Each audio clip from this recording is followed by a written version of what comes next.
রাত 2টা, ফাঁকা রাস্তা, চারদিকে কুয়াশা। একটা পুরনো অ্যাম্বুলেন্স ধীরে চলছে। ড্রাইভার রফিক বিড়বিড় করছে, গোরস্থানে পৌঁছাইলে নিস্তার। হঠাৎ পেছন থেকে ঠক ঠক শব্দ। রফিক আয়নায় তাকায়, কফিন নড়ছে। সে গাড়ি থামায়। দরজা খোলার সঙ্গে সঙ্গে ঠান্ডা বাতাস ধাক্কা দেয়। কফিনের ঢাকনা একটু উপরে ওঠে। ভেতর থেকে সাদা কাফনের মোড়া একটা হাত বেরিয়ে আসে। লাশ উঠে বসে, মাথা নিচু, ধীরে ধীরে মাথা তোলে।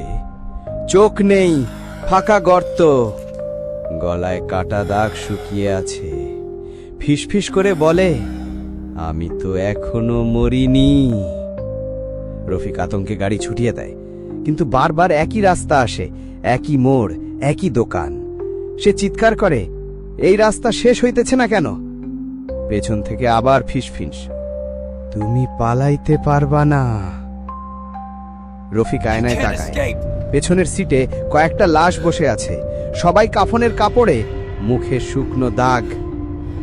ভোরে রাস্তায় অ্যাম্বুলেন্স পাওয়া যায়, ভেতরে কেউ নেই, শুধু স্টিয়ারিং হুইলে রক্ত দিয়ে লেখা, এখন তুমি চালাও।